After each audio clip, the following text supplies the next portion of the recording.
Pakar Hukum Pidana Universitas Trisakti Abdul Fikar Hajar menilai laporan dugaan pelecehan seksual yang diajukan oleh istri Verdi Sambo dapat menjadi proses pidana terhadap pelapor. Hal ini berdasarkan dari pihak Barreskrim Polri yang resmi menghentikan penyidikan laporan dugaan pelecehan seksual yang diajukan oleh Putri Chandrawati yang dinilai tidak memiliki unsur pidana. Barreskrim Polri resmi menghentikan penyidikan terkait laporan dugaan pelecehan seksual yang diajukan oleh istri Verdi Sambo, Putri Chandrawati, sebab dinilai tidak ditemukannya unsur pidana. Untuk itu, pakar hukum pidana Universitas Trisakti Abdul Fikar Hajar saat dihubungi Antara Minggu 14 Agustus menilai laporan dugaan tersebut bisa berubah menjadi proses pidana terhadap pelapor, yakni Putri Chandrawati, yang dianggap memberikan laporan palsu terkait insiden tersebut. Di samping itu, Fikar juga menilai terdapat indikasi yang mengarah pada pasal penghalangi penyidikan untuk mengungkap kasus pembunuhan Brigadir Joshua. Perbuatan itu bisa ditafsirkan dua, ya, melaporkan berita bohong, ya, berita yang tidak ada kejadiannya, gitu. Yang kedua,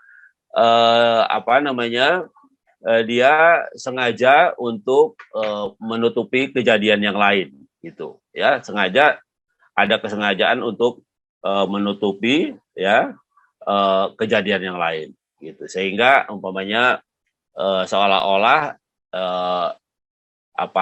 tidak terjadi tindak pidana, gitu, ya, dia sebagai pelaku, tetapi dia dengan melaporkan itu seolah-olah dia yang menjadi korbannya.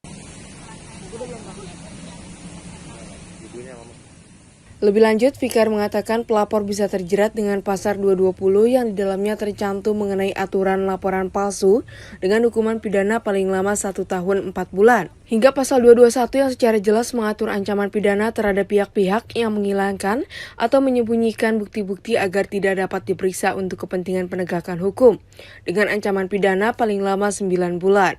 Adapun pihak kepolisian sebelumnya juga telah mengkategorikan laporan pelecehan seksual terhadap istri Verdi Sambo, Putri Chandrawati, ke dalam obstruction of justice, yang dimana laporan tersebut juga dinilai sebagai upaya menghalang-halangi penyidikan kasus pembunuhan berencana terhadap Brigadir Nofriansyah Yosua Huta Barat alias Brigadir J.